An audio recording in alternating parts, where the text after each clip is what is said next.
I was so interested in seeing what him and Quinn Ewers do this year. There's been so much hype. We should have a pretty dangerous running back in Blake Corum. Maryland's got Talia Tagovailoa. Yeah. A little too backyard football.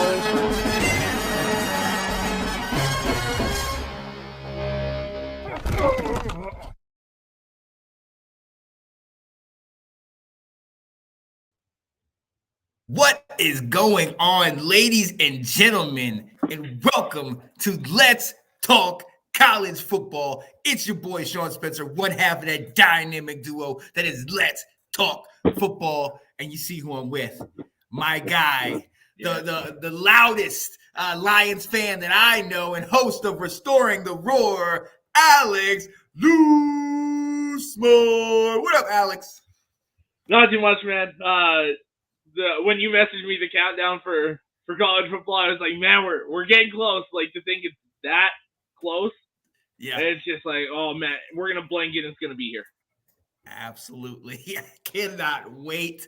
Ladies and gentlemen, it is literally right around the corner. We have passed the draft. We talked about that last week. Definitely go back and check that. But like my guy alluded to, there is 95 days until college football returns. And I'm excited. I know you're excited. What are you expecting? I mean, let's just do a brief overview. What are you expecting this year? Obviously, we know Caleb Williams, Sam Hartman's going to Notre Dame. Will Georgia three-peat? What are you expecting out of this college football season? I'm expecting a more competitive playoff race this year. Last year was kind of like Georgia, Michigan, TCU, and then it was like, okay, who's that fourth? Now I think we're gonna be fighting for probably 2-3 teams for each of those slots. I think we're probably going to have somewhere between 6 to 10 teams vying for that playoff with like 2 weeks to go. I really do. I think you got like the same kind of normal ones: Georgia, Michigan, Alabama, Ohio State. They'll all be in it. Florida State, you guys, Clemson could all be competing for it. Oregon could. Like there's so many teams, and I didn't even mention the Big 12. Yeah. Right? Like, and Penn State was a top 10 team last year, and you can argue they upgraded a quarterback. Yep. Like, it's just, there's so many teams that are right there and had that good recruiting year. I don't know what to expect, to be honest with you. Exactly. I think this is going to be awesome. Yes. And I am so looking forward to it. I mean, everything that you just mentioned, but I mean, one of those the biggest things is, it's been no secret that of the last 10, 15 years, the Big Ten, the SEC has run things. When it come to, late in the season and the Final Four and national championship and stuff like that, I'm ready to see the ACC do it. You mentioned Florida State, us, Clemson. NC State is trying to show up and do something, man. I'm ready to see if the ACC can start to, not just be a basketball conference, but really kind of challenge some of those powerhouses of football. And you also alluded to Pac-12. We know that UCLA and USC will be going to the Big Ten, next year? Then when they go to you guys, they can hit him with the froze. Are you back? Okay. But yeah, so even though they're leaving, you've got so many teams in that conference that we're trying to see. We want to see what Washington does. DJ Ukulele's at Oregon State. We want to see that. Oregon, and Utah. Obviously Utah, right. Utah, but then also Colorado. Everybody wants to see can Deion go from an HBCU and then what he made that into the big leagues. Because we've seen different lists. And a lot of their players are getting a lot of praise without playing a D1 snap. And that's I want to see if they can, if they got what it takes, you know what I'm saying? So I'm excited about it. I can't wait. Yeah, I'm right there with you. Oh, yeah. And there's so many things that we are going to be talking about. Look, college football season, it never ended for us, to be honest. But as we start to roll down the hill towards the season, it's really starting to pick up. There's a lot of different stories and things out there. We're going to be breaking down different individual teams. Obviously, my Tar Heels, my guys Maize and Blue, and Michigan, and a couple of other teams are kind of going through their schedule and seeing, kind of where they stand. And the tops returning players, seniors and otherwise, going into the 2023-2024 season. So definitely stay tuned for that. Mm-hmm. But real quick, right now, it's way too early, but the spring games are past. The draft is done. So, Alex, we have to talk about it. The current top 25 polls. Let's bring it up real quick. Let's see. All righty, here we have it. So we have Georgia at 1, Michigan at 2. Florida Is State. that right? Florida State at 3, SC at 4, Ohio State at 5, Bama, LSU. Let me get that back. Bama, LSU, Penn State, Clemson, and Texas round out the top 10. Tennessee, Washington, Notre Dame, Utah, and Oregon up to 15. TCU, Oregon State, Kansas State, Tulane, and Texas Tech at 20. And then UNC, Ole Miss, UTSA, Kentucky, and Wisconsin, with all of North Carolina's coaches, round out the top 25. And looking at this list, I mean, let's start right at the top, man. I mean, you got you guys at number 2. You got Georgia at number 1. Those are the favorites to get back to the dance. But what do you think about this? You saw I paused at number 3 with Florida State up there because I know they're hyped. But number 3? I think it's kind of warranted this year, going into the year at the very least. Yeah. You've got Jordan Travis, who's arguably top 5 quarterback in the nation. You've got Jared Verse came out of the draft and decided to stay another year, who's arguably the best edge rusher in college football this year. You've got some of the best at some of the most key positions. And I think this is the team that, I mean, you saw them compete with Clemson and some of these other top dogs late in the season. This is the team that you give them that high ranking early and just let them prove where they belong. Yep, absolutely. And I love that. Go ahead. Oh, I was gonna say, if I'm not mistaken, week 1 they play LSU again, so 3 versus 7 if the rankings stay the same. Exactly, and like I said, I love this. I love this because this is what we expect from Florida State. Like, they've had a number of down years, even though they had that national championship. What was it, 2009? 2013. 13? Because it was with Jameis. So I love them being in that spot. I love them being as high as they are. It brings back the credibility that I was talking about to the ACC. And hey, long overdue. I love this. So, but let's go back to you guys. You, Georgia, 1, 2 is to be expected. I think this is easy question for you. Is it championship or bust? Pretty much. I would say this year we're into that category now where you expect to beat Ohio State, you expect to win the Big Ten, you expect to be a playoff team because it wasn't a fluke. We did it last year again. And a lot of the other teams, Ohio State being one of them, lost key players at key positions. CJ Stroud's gone. You still got Marvin Harrison Jr., you still got JT Tuimoloau as a pass rusher. You did lose both offensive tackles and your center. So that going along with your quarterback is a massive loss. I still expect Ohio State to be very, very good in pushing for that playoff. But for Michigan, it's championship or bust at this point. And I've seen people arguing that we should be 1 over Georgia, and not Michigan people, actual the college game day people, that kind of stuff. Right. I'm that person that's in the belief of until somebody knocks Georgia off, they're number 1. Exactly. I was upset when they got pushed from number 1 earlier last year because they hadn't lost. Right. I'm a believer in you got to knock that top dog off to take that spot. So I'm happy with us being number 2. Absolutely. And yeah, it's right. They're my number one, rightfully so. Back-to-back national champions. You know what I mean? I understand they're bringing in a new quarterback in Carson Beck, and yeah, we do have to see what he does. But you still got the coaches, you still got the pedigree of players. You know what I mean? You're bringing back Milton at running back, a couple guys on defense. So until otherwise until they've Brock lost.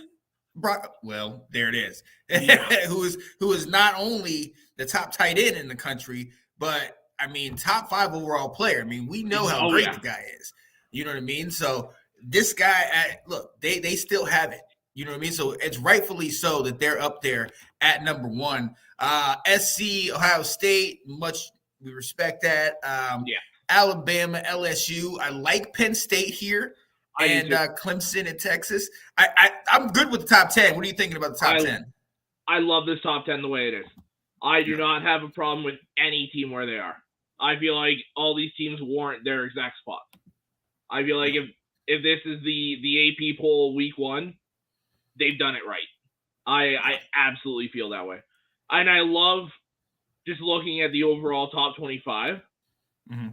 If you tell the average college football fan to make your top 25, 10, 15 of these teams probably aren't on there. And I love that because there's some of these teams, Oregon State, Kansas State, Tulane, Texas Tech, UTSA, like the teams that normally don't get that love are getting that love early. And it's warranted again. And I mean, I think you guys should be higher personally. I think 21 is too low. Yeah. I would have you up in that kind of 13 to 16 range personally. Right. I think with how we ended the season, because I think we were 1-3 or 1-4 towards the end of the year, albeit we had a chance to win against Oregon late in the game. We only lost by 1 in that one, in the bowl game. We always we kind of floated around 16 from 16 to 20 most, once we started losing. So I'm good with this because it's like what you said, we got to prove ourselves. We're not the best team. So let there be a couple guys ahead of us. And this sets it up for my guy, Drake May, to show up and show out. We all know what he's projected as a number 2 quarterback. He's obviously looked at, top 5 potential pick, if not top 10. Like, I think he should be the number 2 pick personally. That's just me. There it is. So, I mean, I'm excited about that. But I've said this to you since last year. Once the cameras came when we were 8-1, and once all the attention started coming on him, I'm not saying he didn't crack, but he kind of got figured out in some places, and we played tougher teams. You know what I mean? Yep. Up until the ACC championship where we got exposed. So I need to see him do better in those type of situations. So hey, this is a year, and I'm ready for him. But look, just like you alluded to, I mean, I'll put us in that category. But you also got UTSA, you got Tulane, Oregon State now with DJ Uiagalelei at quarterback, Washington. In the top 15, they're what 12th or 12. Yeah. I mean, I love this. Can they sustain it? Can they keep it going? It's gonna be tough because I mean, you've got what 1, 2, 3, 4, 5. You got 5 Pac-12 teams in that top 25. Yeah. Which, first of all, for a conference that everyone thought was dead last year in the water. Hats off to them because you could argue 6, 7 teams deserve to be top 25 teams last year with UCLA in there as well. But I mean, they're going to cannibalize each other, and that's the one kind of and the main reason I said there's going to be so many teams competing for playoff spots. I mean, you look at that. There's 4 or 5 teams from the Big Ten. There's 5 or 6 teams from the SEC. There's 5 teams from the Pac-12. Like 3 or 4 from the ACC. You've got a really good mix where you could argue that it's going to be the SEC champ, the Big Ten champ, the ACC champ, and the Pac-12 champ. This might be the first time where we have 4 conference champions duke it out. And I think it would be great for that last year of 4. This is the last year before we jump to 12, right? Yep. Next year. So if you could finish off the 4-team playoff with 4 conference champions, I think that'd be a good way to send it off. Right. Right. And like my guy Alex alluded to, 2024 is when we start the 12 team finals tournament. And hey, that's when the fun starts. That's when all the excitement comes, and that's when you start getting some of these teams that might not have gotten an opportunity because of the conference they play in, or maybe they'd have one loss. You know what I mean? And they didn't get a chance to get into that bowl game or that championship run. Now they will potentially get an outside chance to get in. Get an upset here, get an upset there. It talks about matchups and how we do. And woo, man, oh man. Well, I mean, madness in football. Absolutely, because you look at last year's playoff. There was a couple of us that said Ohio State would give Georgia a run for their money, but a ton of people were expecting Georgia to walk all over them. It was a 1-point game off a missed field goal, and a lot of people, me included, had us kind of walking all over TCU, and we saw how that went too. So you get more teams in there, more games, and more chances for chaos to happen in that playoff.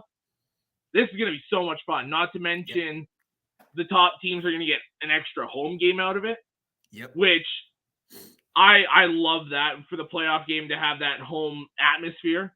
Yeah. It's so cool. I love that. And, I cannot wait for that to get here. I'm so excited for that. Oh, yeah. The playoffs will be fun, but no chance it turns into close to March Madness. Too many playoff games to see, and to see there is a large gap.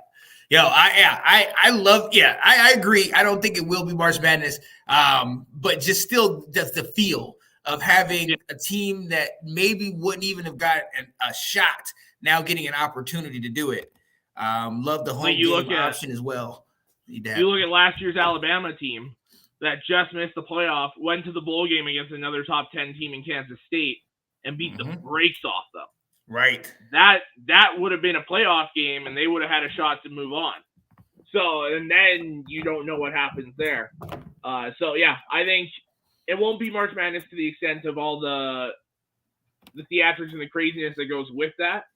But you're going to get some games that are going to go the way or the opposite way of what people expected. And then you're going to get crazy matchups in your quarterfinals and semifinals. Yeah. So I think I still thought 8 was the sweet spot. Yeah. But 12 is going to make 12. Things interesting. Oh yeah, I like 12. And look, at the end of the day, and look, I'm not taking a shot at you because I did not expect it and I didn't call it. But at the end of the day, you want the TCU to shock the world.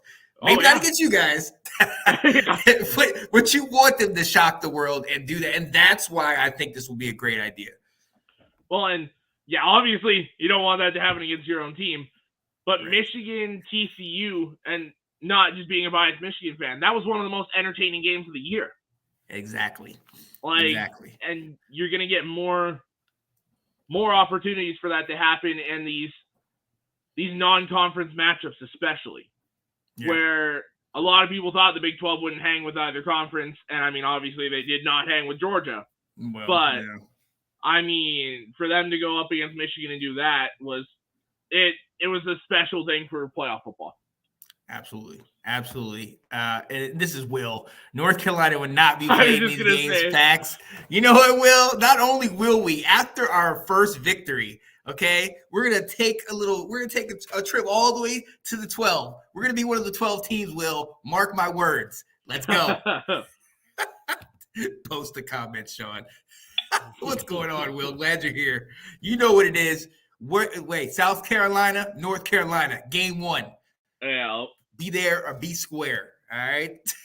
So look, that's where it is right now. This is way too early, but it's right after the spring games.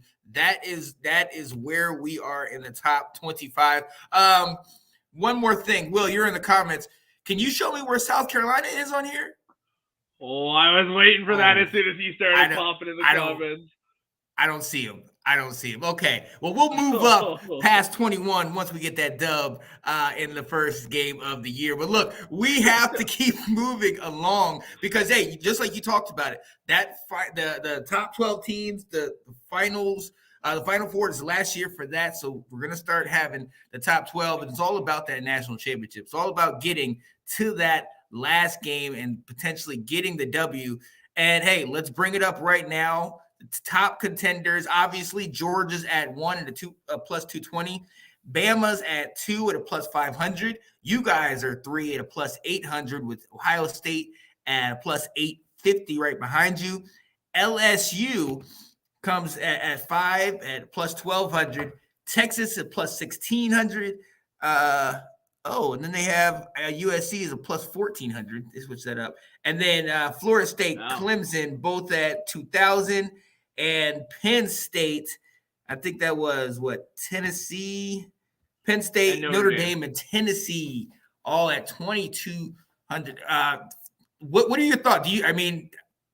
I'm good with the top 4. I can see it. I don't know about Alabama being as high as they are. I think they have a couple more questions that I want answered, especially at that quarterback position. I think this is the Saban, favorites they're playing here, because I would definitely put you over them. Maybe even put USC a little higher. Maybe Ohio State a little higher. I just don't trust Alabama right now. What are your thoughts? USC is lower because of their defense still. They didn't do much to improve that defense, so I'm still a little skittish on them being national champions. But I can see them being in that top 4 making the playoff. Alabama, it's a little bit of that SEC Alabama bias. But I think they've kind of earned it. They've been dominant for so long. And it's Jalen Milroe is going to be the starting quarterback. He adds a different dynamic to that offense. We saw when he had to come in, I can't remember which game it was, but he came in partway through a game this past year, or started a game or whatever, and it just completely flipped the offense. So I think, the other thing is, it's more than likely, it's either Alabama or LSU against Georgia, more than likely for the SEC championship. Mm-hmm. So it's going to be one of those 3 teams. Those should be 3 of the top 5, 6, 7 teams. I'm fine with us being lower, because if I bet on that and we win, I get a little bit more money. So, I'll take it. Oh, absolutely. Absolutely. I'm glad that we have Notre Dame still high on this list with Sam Hartman in there. I'm sure they will definitely do something this year. For the most, if I'm not mistaken, Notre Dame has a brutal schedule this year. Oh, yes. I think they play both USC and Ohio State this year. Ooh, yeah, because I know they got the Ohio State matchup early. Let's see. They play Navy in Ireland. Then they host Tennessee State. Then they go to NC State, host Central Michigan, host Notre Dame, go to Duke, go to Louisville, host USC, host Pittsburgh, go to Clemson, host Wake Forest, and go to Stanford. That's a tough schedule. Yeah, that's a gauntlet right there. So if they run the table on that, they're one of the top 4 teams, because you're going to beat multiple top 10 teams along the way. Exactly. And so you'll bet Notre Dame, because if you win that one, hey, you'll definitely make something off that. But yeah, I'm loving this. I'm definitely gonna look when we get off here and look at what North Carolina is, and just bet on it. I'm feeling lucky. Every year I throw just a couple dollars. Yep. And I think this year it was $2 to win me like $40, something like that. And I was like, I'll take it. Like, absolutely. Because hey, you never know. But that's what it's looking like. And it begs. There's 2 questions. We talked about one of the questions, but this one I think we have to ask. And our Georgia guys, Colin and Anthony, aren't here with us today, but they'll be with here down the line. I've heard a lot of talk about, can Georgia going to go for the 3-peat? Can they get another national championship? We saw how many pieces they lost from the 2021 to last year, and we asked the same question, and they completely blew that out the water. Only had 2 little games that were kind of hiccups, and like was it the Missouri, and then I think who they played before that. Who was the other one? It was, I think it was a Pac-12, or not a Pac-12. It was a MAC team, if I'm not mistaken. But they struggled with them. State? Kent State, yes, they struggled with them in the first half, and then kind of pulled away late. But still, it dominated everybody else. So, can they realistically? Do they have a shot at 3P? I mean, they have a shot, but can they do it? I think they can. I mean, last year I was like, they're not doing it. They lost too much defensively, and they proved me so wrong. Yeah. So now it's going to be interesting. You lost one of your main running backs. You lost your quarterback. You lost your offensive coordinator. Tom Monken went to the NFL. You lost your left tackle. So not only did you lose all that defensively, you also lost a fair bit offensively. Right. So it's going to be interesting to see how Carson Beck can handle that offense. But again, like I said before when we were talking top 25, until you knock them off, they're the top dogs. So I can't doubt them this year. Yeah, absolutely. I mean, I'm not going to bet against him. I'm not going to do it. Kirby Smart, he's turning into one of those coaches that you just don't bet against. Hey, look, he's got that team together. He's got his staff together. I know he lost. You said he lost Monken, but, he's still bringing in guys. I want to see how they do in the SEC this year. I know, Will Levis isn't there. Anthony Richardson's not there. And in some of those games, went back and forth for a little bit. I want to see if they can come in with them having a new quarterback against the Joe Milton, against the Alabama guy that you were talking about, against some of these teams. Devin O'Leary is at Kentucky this year, out of NC State. Had he not gotten hurt, he's one of those top tier quarterbacks coming last year. So I want to see what these guys can do, how their defense looks. But like you said, until somebody knocks them off of the perch, they're still the number one. They're still the top team. There it is. And there's not many teams looking at their schedule right now that I think have a shot. I mean, early in the season, South Carolina could do it. Probably not likely. Sorry, Will. Yeah. They go to Auburn. They're going to slaughter Auburn. They host Kentucky, which if they were at Kentucky this year, I'd feel a little more iffy about that, but I feel like they'll probably roll on Kentucky. They go to Vanderbilt, which that could be that trap game because it's after Kentucky and right before Florida. Ooh. So that could be that trap game there. I mean, obviously Florida. And then you host Missouri, host Ole Miss, go to Tennessee late in the season. So Joe Milton will probably have hit his stride by this point. Yeah. That's a definite maybe, especially with it being at Tennessee. And then at Georgia Tech to finish the year. Yeah, so there's I mean, there's a bunch of those games that are going to roll on people. But there's maybe 3-4 games where I'm like, maybe. Yeah. So, I mean, look, and if they could run the table, and then even if they can get to the SEC championship, I saw a stat the other day where it said, I think, like 16 of the last 17 SEC championship winners got to the national championship game or something to that effect. I mean, absolutely ridiculous. Just how great they've been and how sustained. Now, a lot of that has been Alabama. We know that. Yep. But you've had your LSUs. You had back-to-back Georgia. You had back-to-back Florida and like 08, 07, 08 or something like that.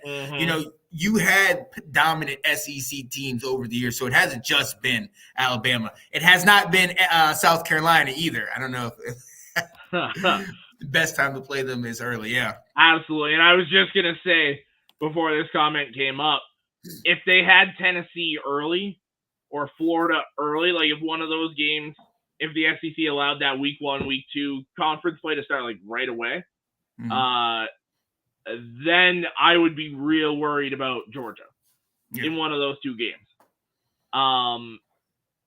It doesn't worry me necessarily with them playing those games late October, early November.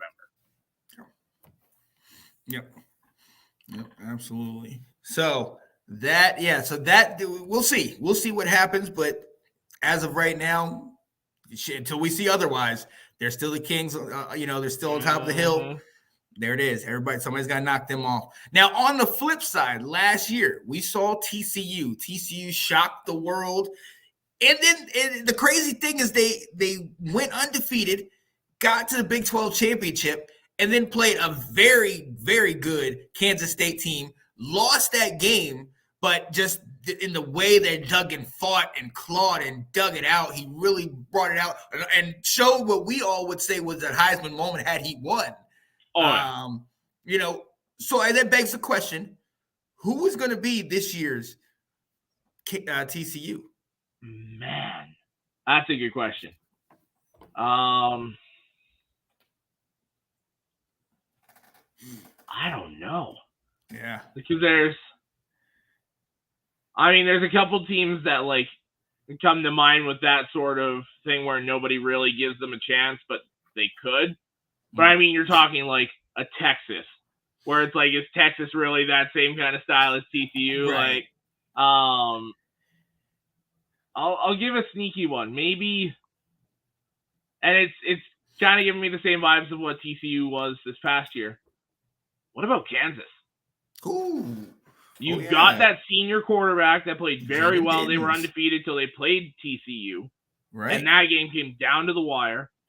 And I mean, they had that bowl game with Arkansas where they went toe-to-toe with a good SEC team. Yeah. Why not Kansas? Man, it could happen. Like, we've seen them, like you said. I mean, they went toe-to-toe with a number of teams that were undefeated for most of the year. Like, until Jalen Daniels until he got hurt, they were almost unstoppable. They were pretty nice, man. For me, I got to go with what my guy Robert Griffin calls big Penix energy.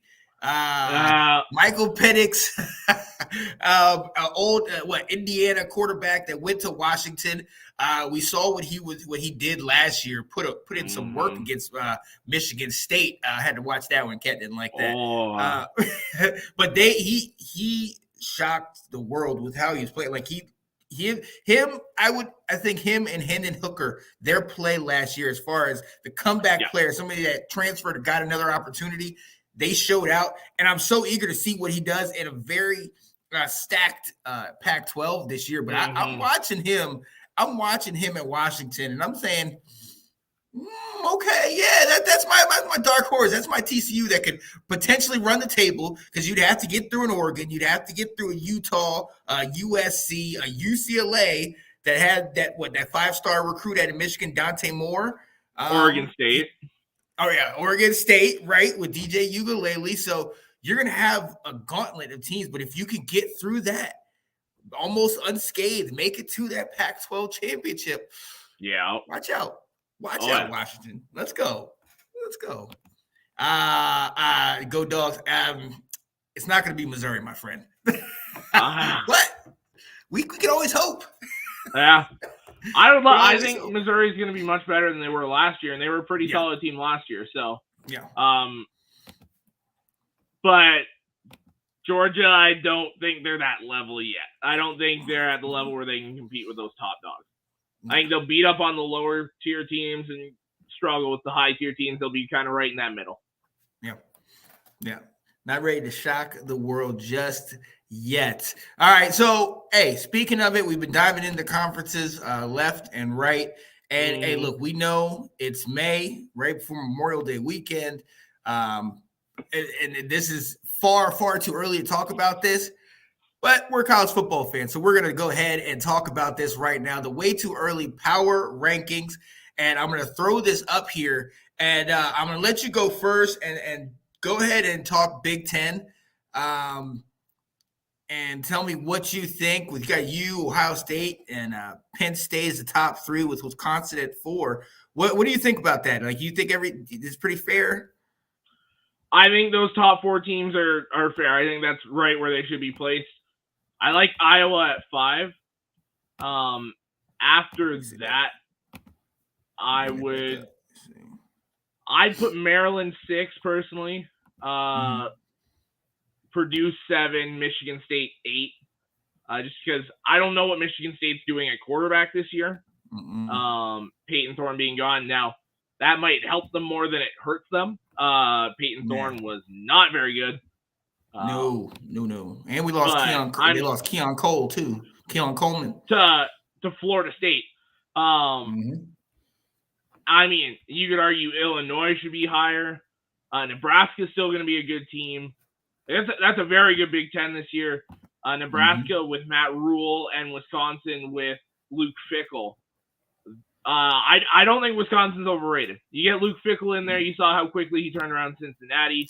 You give him Braylon Allen and a Wisconsin offensive line to work with. Wisconsin scares me this year. They do. And they got Phil Longo. Yeah. We talked about him at North Carolina. I think last year when I saw Purdue in the Big Ten championship game, I was like, we got this. If we see a Wisconsin or an Iowa, if they allow Cade McNamara to actually play quarterback, instead of whatever Iowa does with their quarterbacks, then Iowa can be dangerous too, because they always pump out a very good defense. If you can figure out that offense, Iowa's going to be scary.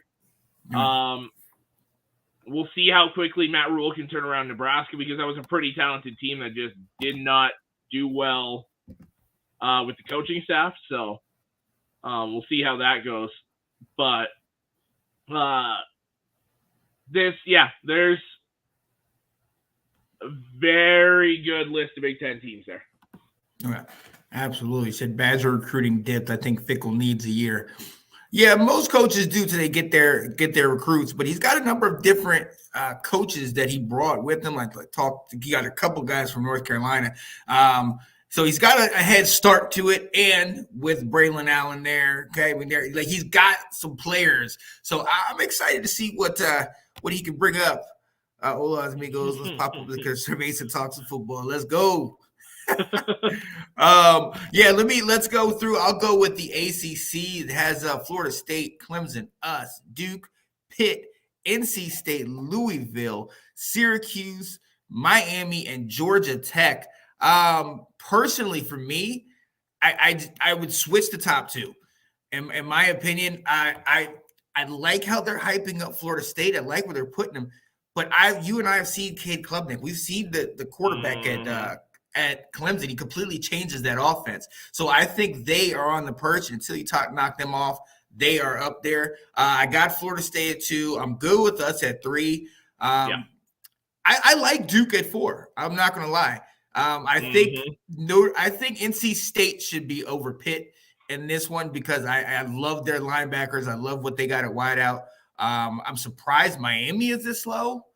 But I guess the Mario Cristobal thing didn't really work well last year, but give him a year. I think once he gets his guys this year, I wanted to see what Van Dyke, if he can return and do anything, because he was so hyped coming into last year.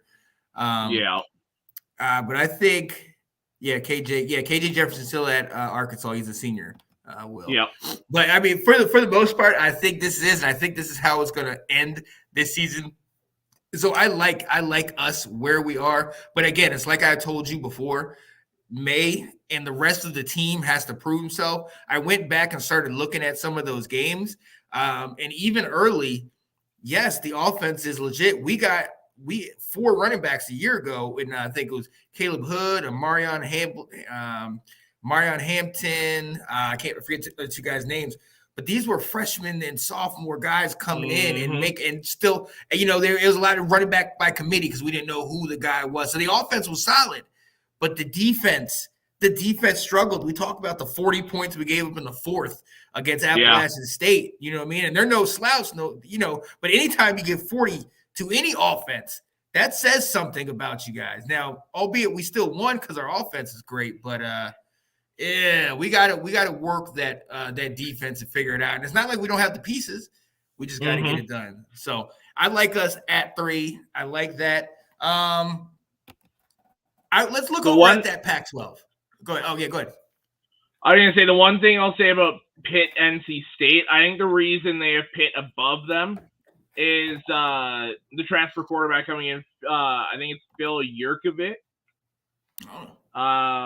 Is at Pitt this year. So they've got a proven BC. quarterback. Yeah. So yeah, he came over. So I think that might be why, because I can't remember who NC State has starting at quarterback now that Leary's gone. But I think that might be the reason why. And also with just because Ben's got that comment up, with the Clemson FSU debate there, I think a big part of it too might be with Clemson. Yes, they've got Clay Klubnik there, but you lost 3 or 4 starters along that defensive line. You lost your middle linebacker that was the leader of your defense. I don't think the offense is the worry. Now I think it's the defense. I mean, you've got Klubnik, Will Shipley, those kind of guys. Your offense is going to be just fine. I think it's just kind of a wait and see what we get out of the Clemson defense, why they're number 2. Right. You've got more proven guys at FSU starting.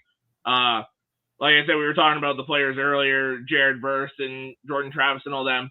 And then I forgot Keon Coleman until we said he transferred out of Michigan State. Right. That's one of the better wide receivers in football this year, paired with one of the better quarterbacks. Florida State, I think, will be very dangerous this year. Ben, you should be excited. I think it's going to be a fun year for your Seminoles. Yeah. A very fun Absolutely. Year. I'm not excited about it, but I can see it happening. Bring Ben Cordetta in, the hardest working guy on podcast. Yes, sir. Yes, sir. Oh, yeah, I thought about it, and then he made this comment. Drake may be. Okay, we're going to see. Okay, we're going to see. All right. When do you guys play each other this year? About to say, yeah, check that. I was looking. NC State's quarterback is Brennan Armstrong, the quarterback from Virginia for a couple years ago. Oh yeah. So I mean, Yurkovich is much better than Armstrong, or he has been the last few years. Yeah. So I'm kind of understanding why Pitt's above NC State, but we'll have to wait and see. Man, you guys got a tough schedule to start. Yeah. At South Carolina, host App State, host Minnesota, at Pittsburgh, host Syracuse. Yeah. Man. And then we got Miami, and then we got so golly, I didn't even think about that. Yeah, so we got a tough top 4. And then Syracuse, they always play us tough. Miami, we don't know what they're bringing. Then, you hopefully you get UVA, but then you got their coach as a second years guy, so he's doing good. Georgia Tech, we'll see what they bring. Then we have Campbell, so the bye week. Duke, which always Riley Leonard, he shows up. And then Clemson and NC State. So both on the road too. Right. We have a gauntlet at the beginning of our schedule and a gauntlet at the end. That's another reason why I wanted to see what we can do, because that defense is going to have to show out this year. This is Gus Malzahn's second year as our DC. It's going to have to improve. We have the players, like I said, but it's going to have to improve. We don't play this season, Tarsus. We should consider ourselves lucky. Is that right? Let us see. It's going to be either. I think it's going to be you guys for the North or the Coastal or whatever division you guys are in, and then the other division, it's either Clemson or FSU at this point.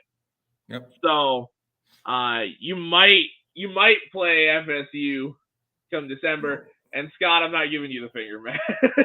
You've given me no reason to give you the finger. Right. Yeah, no, I can see it. I mean, like I said, I don't really fear Pittsburgh. Duke, Riley Leonard, man, he exposed us a little bit last year, and I want to see what he does. Like I told you about Miami, Virginia Tech, Virginia, they still got to prove it to me, and same with Georgia Tech. But again, I don't fear anybody in the Coastal, but you're exactly right. It's going to be Clemson and Florida State and the Atlantic Division to see who's going to reign over that one and who's going to meet us. We saw what happened last year. It's a new year. Let's get things moving and grooving. All right, let's look over to the Pac-12. In the Pac-12, you got USC, Washington, Oregon, Utah, Oregon State, UCLA, Arizona, Colorado, Arizona State, and Washington State. What are you thinking about that, man? That's a good conference. Top to bottom. I think UCLA's 6th because like you said, Dante Moore is probably the starting quarterback. Yep. So all the teams above them have proven quality starters. Yep. I know Uiagalelei was bad last year, but I mean, we've seen him play very well for Clemson before. Just didn't really fit the system of that new OC coming in. I think he fits Oregon State to a T, what they want from the quarterback. And that defense should still be absolute lockdown defensively. Utah, I think those top 4 teams in the Pac-12 could all be playoff teams. Yep. I truly believe that. Utah's good enough to make it. Oregon's good enough to make it. Washington's good enough to make it. USC's good enough to make it. And it's kind of interesting because 3 of those teams have to play each other to try and meet USC in the conference championship game. Right. So it's going to be interesting to see how that shakes out. I feel pretty confident USC will be there for the South in the conference championship game. And then it's just who's going to win the Pac-12 North. I mean, man, that's so tough because you've got 3 of the top probably 15 quarterbacks in the nation flanked by very good rosters around them.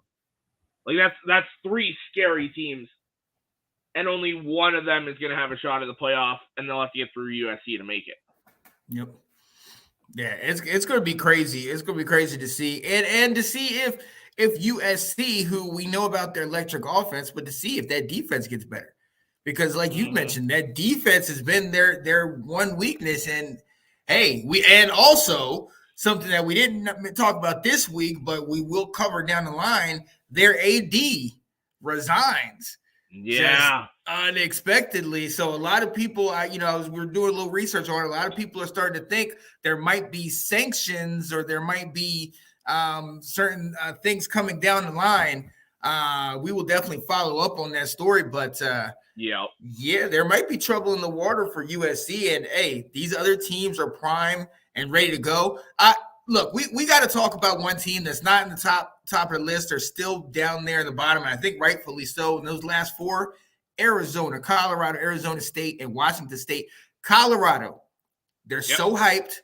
Dion is there. You got Shador. You got Travis Hunter, who's now wide receiver, and I think ranked top 15 in one of those lists I was giving you. I got to show you that one. I think this is right where they're at. I like where they're at in the bottom 4 of their conference. Could we see them potentially move up? I mean, I could see them I could see them over potential Arizona, and we don't know about Dante Moore at UCLA.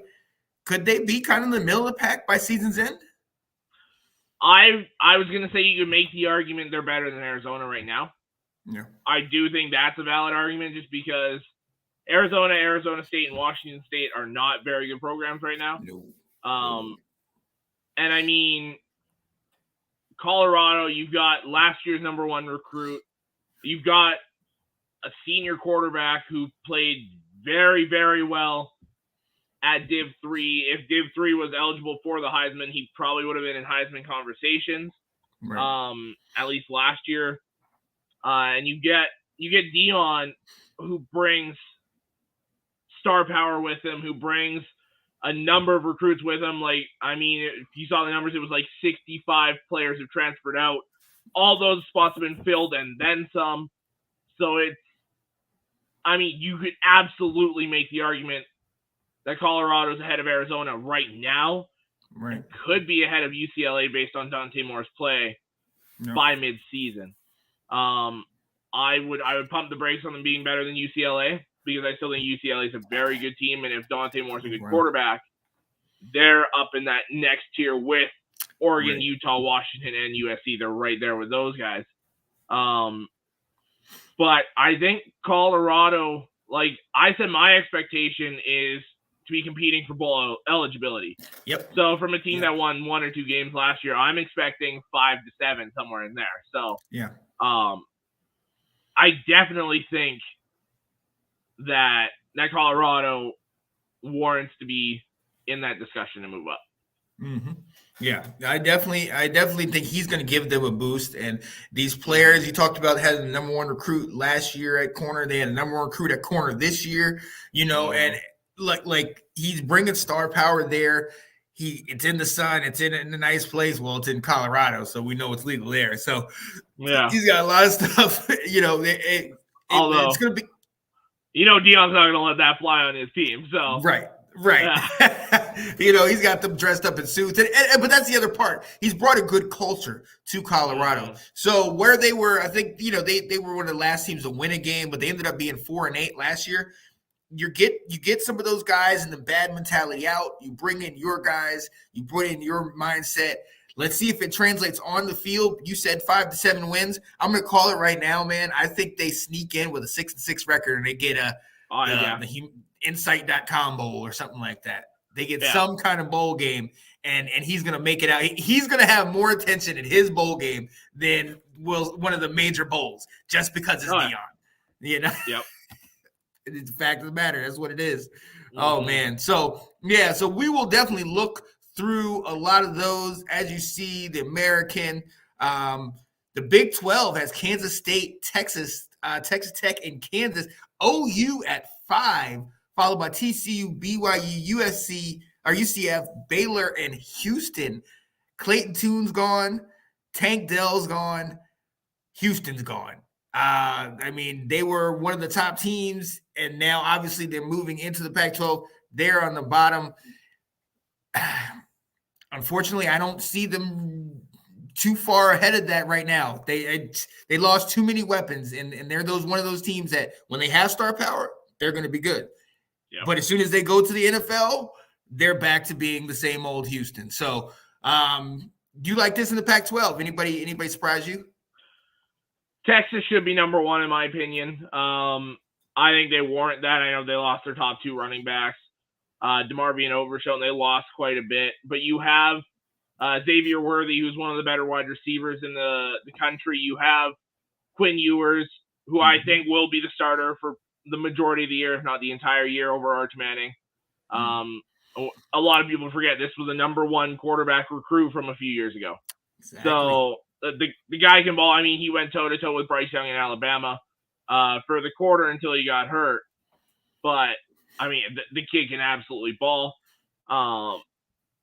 It's a very good football team they have in Austin right now. Kansas State, I would put number 2. I feel like Kansas is the number 3 team. I think Texas Tech is being pushed a little too hard right now. I'd probably drop them down maybe even to 5. I'd put TCU 4, Texas Tech 5, Oklahoma 6. And then the rest of that, Baylor, I don't know. I think Baylor can move up too. I think Baylor can move up to 7. Low. Especially with Dave Aranda still there. He's a phenomenal football coach. Has them fighting every year, especially defensively. He always shells out a good defense. So I think Baylor should be higher. I think those teams moving into the Big 12 this year are going to struggle a bit. UCF, Houston, Cincinnati, losing Luke Fickell. I think they're all going to kind of struggle a bit for a year or two. No Oklahoma State on there, if I'm not mistaken. That's interesting. Where is I like them better than Houston. I like them better than UCF right now. Arguably like them better than BYU. Yeah. Especially now that Jaron Hall's gone for BYU.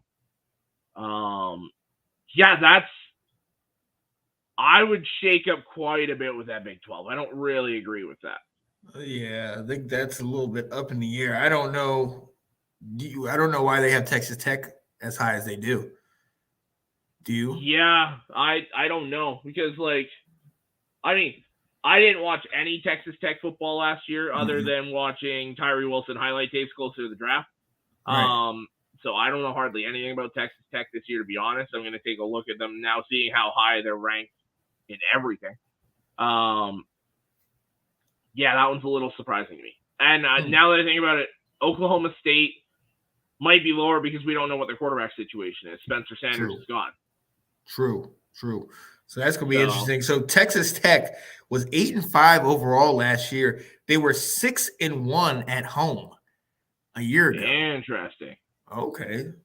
So I mean, yeah, we might have to take a look at them and see kind of what they bring, because that's very interesting. And one more really quick, the SEC, obviously Georgia's 1, LSU is 2, Bama is 3. Then you go South Carolina, Tennessee, A&M, Ole Miss, Arkansas, Mississippi State, and Missouri. I noticed also Kentucky is not on here.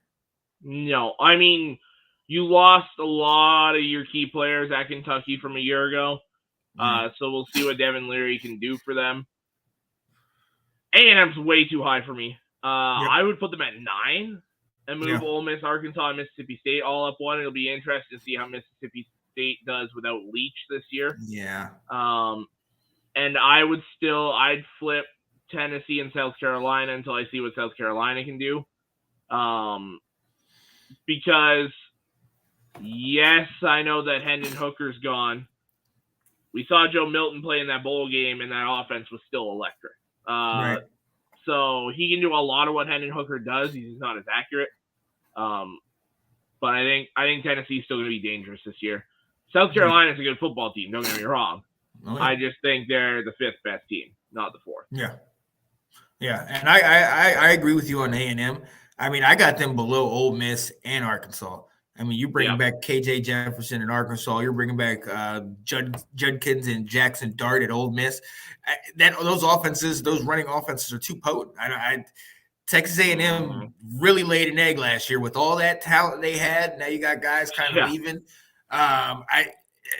Texas A&M hasn't shown me anything thus far to warrant them higher, but I agree. Missouri, I don't think they're up ready yet. Mississippi State, it's going to be what are they going to look like after in the post Mike Leach era? So I hope for them to do good.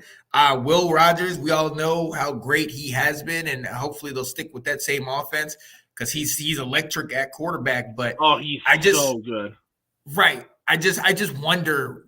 How much will the death of Leach, how much will that take out of the team? Mm-hmm. You know, he was so beloved, and it's going to be so weird this year not having him on the sidelines. But we shall definitely see. There's a lot of conferences where we will definitely touch on them as the season goes by. We want to get you out of here, but before we do, we're definitely going to talk a little bit about our NCAA 14/revamped. I think the last time we talked with you, I was talking about I had to do a death penalty to Temple. They tried to sign me to a lifetime contract. I said I didn't want it. We ended everything. So we got the job. We're at North Carolina. It was a nice. It's been nice. Clemson and Florida State are far too good. Yeah. So each year I get about 1 or 2 losses, losing the ACC championship or before. And then, an NC State or Duke might come and shock me or something like that. But for the most part, it's been good.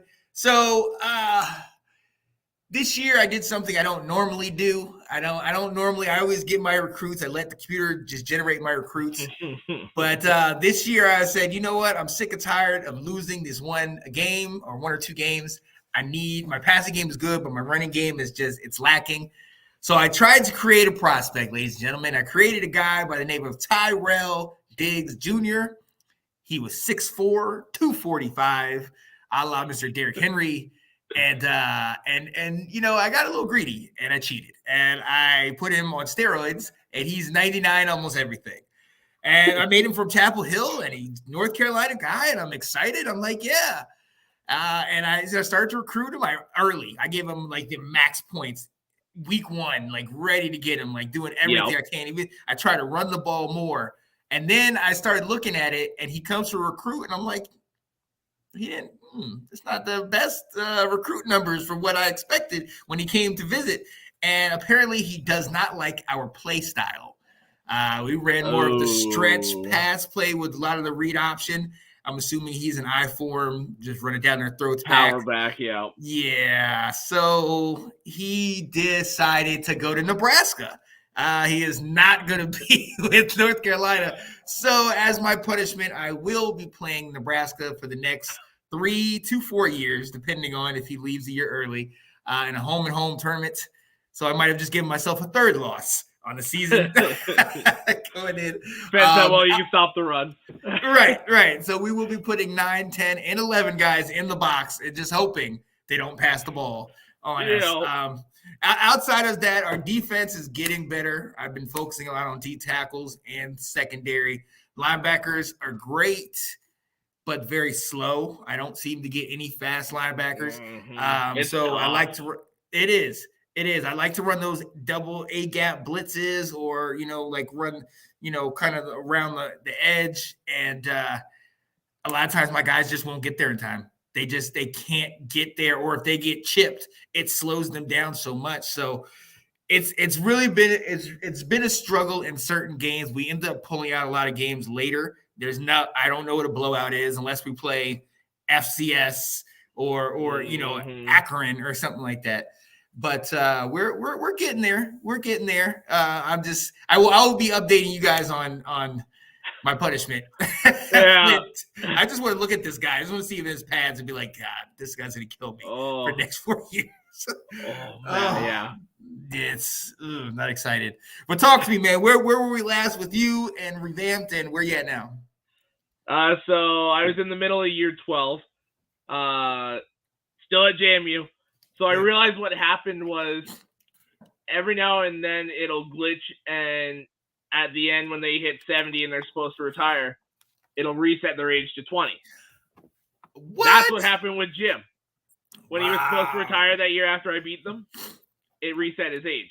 So what I did was I set his age to 65 because year 12, I created prospects. I created my brother as he played quarterback, so I made him a quarterback. I think he was 84 overall. Yeah. I made my dad as a defensive tackle because he played offensive and defensive lines, and I needed a D tackle more than I needed a left tackle. Yeah. So he was my D tackle that I created. He's like 80 overall. And then I created myself as a right guard because that was the one offensive line spot I needed. Yeah. I ended up like an 81, 82, somewhere in there. So I didn't go full like 99 everything for these guys, but they're 5-star recruits. I think my brother was the number 1 recruit overall. I ended up getting my brother and my dad to sign. No. I couldn't get myself to sign, apparently. My own program. So if I'm not mistaken, I ended up at Washington. I'll have to take a look at that. But I'm actually into year 14 now. Nice. So I played a fair bit since we last did this. I've won 4 national championships in a row. I've went undefeated each of the last 4 years. Yep. I'm still playing the Sun Belt. That's a big reason why. But I mean, my home and homes that I've had, all my non-conference games are set up as home and home. Mm-hmm. So this year I was at Arkansas, at Cincinnati, home versus Auburn, who was number 14 when I played them, and home versus Louisville. Last year I was at Texas A&M, at Eastern Carolina, had Notre Dame at home, and Arkansas. I've had a mix. What I do is I count how many teams are in that week. Yeah. And I just make Siri tell me a number, and whatever number I go down, whatever that team is, that's who I get. So I've had Texas A&M, Notre Dame, Arkansas, Auburn, but Syracuse, but then I've had Hawaii. I got Army a few years back, which was good. I got Ohio. So it's all over the place. I'm in like week 9 or whatever this year, undefeated still. Looking to kind of roll to another national championship. I set Harbaugh to 65, hoping that I can get through my brother and my dad's college career, and then Harbaugh will retire so I can jump. But, I mean, my brother's playing well. I throw a little too many interceptions with him. I take too many chances thinking the like 90 throw power, all that. I'm like, yeah, he can make this throw, and then the safety comes over and picks it off. But I've got a running back, Daryl Timmons, redshirt senior. Like last year, he can go. And he's been balling out for me, man. I think against Appalachian State, I think they were ranked like 10th or 11th. Like they were very good. Oh, yeah. And I ran him for like 275, 280 yards, 5 touchdowns. Like just beat the brakes off them with just him. Right. My passing game struggled that game. Okay. But he's front runner for the Heisman. 9-10 games in, he's probably close to 1,500 rushing yards. Like the dude's been lights out for me. Just eating. Oh yeah. I'll just like pound at the middle, pound at the middle, pound at the middle. Then I hit that stretch or that toss, and he'll break like a 75, 80-yard run. Yep. And it's just like squeeze him in. He's like 94, 95 speed, 95 excel, like just very good. Yeah. So he's taking over my offensive line. It's kind of been exposed. That's why my passing game struggled. Yeah. And everything's low 80s. And when I'm playing Auburn, who's not the Auburn we see now, Arkansas, Notre Dame, all these teams with very good defensive lines, I get a second and a half, 2 seconds to throw. So it gets tough. But yeah, I'm looking poised for my 5th straight national championship, and hopefully soon I can make the jump to Michigan. I might just jump and see if I can make somewhere else work before Michigan. Just because it's getting way too easy at JMU right now. Number one class after number one class, and just beating the brakes off pretty much everyone. So yep, that's how it was at Temple, and I was kind of trying to get out of that. I couldn't get over the top dogs, but I was getting pretty good with recruiting. Idaho was the same way because we didn't play anybody until we made it. I went to the independents where we could start playing teams.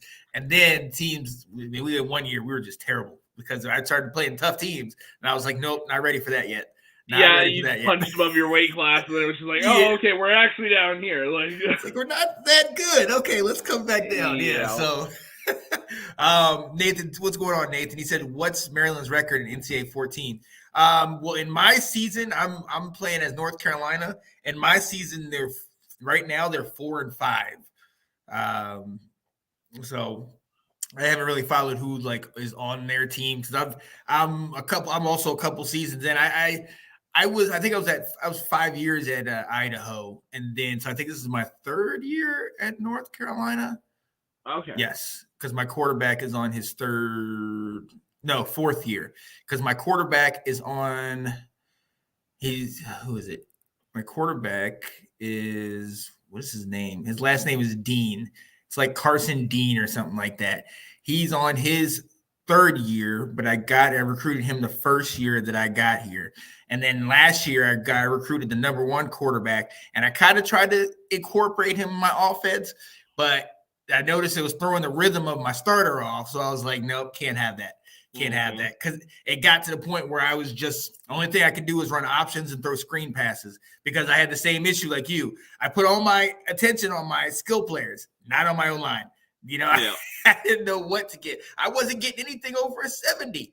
Like I was getting like guys that are 65, 66, 67 and having to wait 2 years. So now some of the guys I recruited are just now starting to, get up to like 75, 80 type stuff. And I'm like, these guys are getting blown up, man. These guys just get it's bad. It's bad. So my run game is trying to get there, just like you. Yeah. I made the mistake with my offensive line. I beefed it up and got like 78 to 83 overall recruits, like back-to-back years, almost across my entire offensive line. Like just took over the offensive line recruiting. Yeah. And just everyone hit, just like one after the other after the other. Ooh. And I was like, okay, I'm good. Because I was just going to have to start cutting 70 overall guys. Right. And then those guys moved on, and now I'm trying to catch back up. Yeah. Yep. So, I made that mistake there. Forgot to space it out a bit. It was just, like, loaded up, and then it was like, oh, crap, these guys are about to leave. Okay, let's try and build this back up. Like, well, see, that's the other thing that happened last year for me. My first couple years, I had a solid defense, but when I started, they were juniors. So I had the junior year, the senior year, and so then I looked like towards the end of their senior year, like my 3rd season, and I'm like, senior, what? See, and I'm just all my guys. I ended up having it where I had one middle linebacker left, one outside linebacker left on the right side, no left outside. I had 2 corners, and I think that was it. Like everybody else, D tackles, D lines, safeties, corners, everybody else was their senior and was going. And I was just like, how did I not see this? So it was just a mad dash to get a whole bunch of players. And it's just, I had to move some athletes around, maybe put them in positions where they're not as good, but I needed a person there. I needed a body. Yeah. That's what it is. So, yes. So, yeah, it's you got to play the long game. Got to definitely play the long game. But I absolutely enjoy doing it. I love it. I love getting in there and seeing where these guys are going. I mean, I should have given you guys the specs and the whole thing week by week of the Tyrell Diggs hunt, because I was really I'd wait to get out of the game so I could be like, all right, is he any closer? I got 200 yards in the ground. Is he any closer? Nope. I never had a chance. I didn't even know it. I always had to. I still have to. I always have to recruit before the game. Yep. Because then my whole thing is like, okay, well, this guy likes the playing style that I'm doing. Let's just roid that up and just build that up so we get even more bonus points. Oh, this guy's scheduled to visit this week. Okay, what do I need to boost his visit? Like, just exactly. I have to do it all before, because otherwise the entire time I'm playing, I'm thinking about the recruiting. Right. So it's like I got to recruit so I can zero in on the game. Right. Yeah. Because I'm starting to get I'll start looking at my stats. I'm like, he only has 45 yards. Run the ball, 3 or 4 runs, just run. Yeah. That's what happened to my receivers, man. Oh man, yeah. So that is where we're at, ladies and gentlemen. We will definitely bring you more of that as we get down on this and as we play into the season. For those of us that really dearly miss college football, this is the kind of the connection. This is kind of the bridge. Yeah. That brings us back. Oh man. Well, look, hey, we are gonna go ahead and let you guys go. We so appreciate you guys joining us and being here with us on Let's Talk College Football. Like I said, alluded to earlier, we have a lot more for you coming down this off season. We will be covering North Carolina, the schedule, the returning, guys that are coming, Drake May, what he's going to do. We're looking at Michigan, looking at J.J. McCarthy, Coach Harbaugh, Blake Corum, Edwards, all these guys, what can they bring to the table? We talked about championship or bust. We're going to be looking at all of that coming in, along with a number of other teams and players, just trying to get you into the college football season. Are we getting the new NCAA? Actually, good question. You better believe it. Yeah, absolutely. That's one of those ones I'm getting pre-order. That is the second I can pre-order it, that is bought. Exactly. Exactly. And actually they've been coming out with a lot of just new reports on it and stuff. It's going to be, I guess, a deeper dynasty mode in this one. So it's going to be the focus of this game, which I wish Madden would do with their franchise mode, but I'm glad we're getting it here. I hope we get the transfer portal, all that in there. And I love that they're making the name, image, likeness optional. Players can opt into it, which I love. This is the game I've been waiting for years. Yes. I cannot wait for it to come out next year. We're a year away.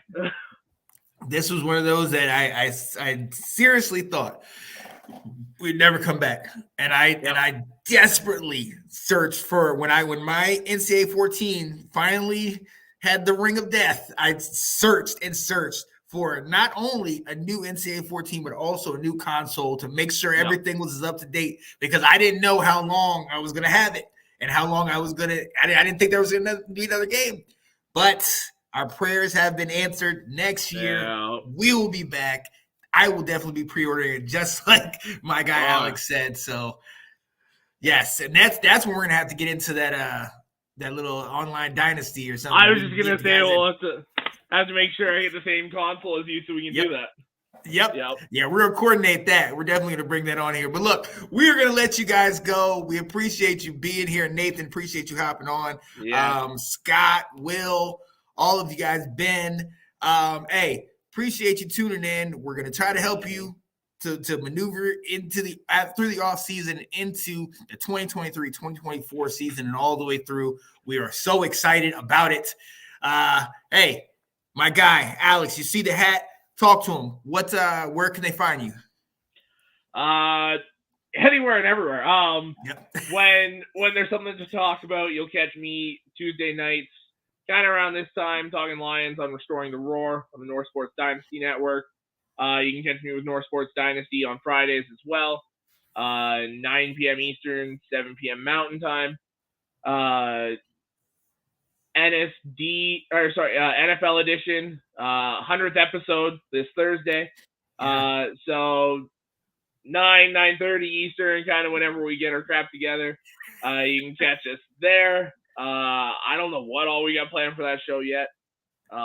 Johnny's been like, what do you think about this? What do you think about this? So we've got a lot going. And then you can catch me here with Sean all the time for Let's Talk College Football. Absolutely. And yeah, I will be in the comments to all the shows that he just mentioned. And you can catch me here and Washington Football Weekly on Wednesday nights. I think we will be back kind of getting into rookie minicamp, OTAs. Certain people didn't show up. Should we be concerned? We will definitely talk about that tomorrow. Tomorrow is Wednesday. Yes. So I'm hyped to see. All right, ladies and gentlemen, we are going to let you guys go. This has been another episode of Let's Talk College Football, and we so appreciate you being with us. So we're going to let you go. Have a great Tuesday and a great rest of your week, and we will see you later. Peace.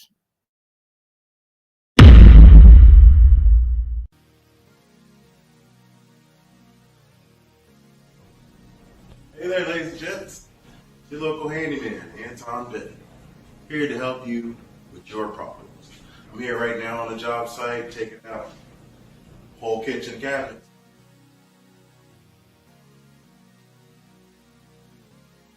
A little bit more work to do, but if you got a project at your house that you need to get completed, I'm your guy to finish it up for you. Give me a call, let me know what you need to get done. Your new company, man. Shout out to your new company. Go ahead and tell the world about your new company real quick. Oh boy. So marketing Anton Bitten Pros. Yes. Doing everything from plumbing to electrical to making huge decks to doing closets. Yes. Doing it all. That's what's up, man. I'm super happy Thank for you guys. Thank you.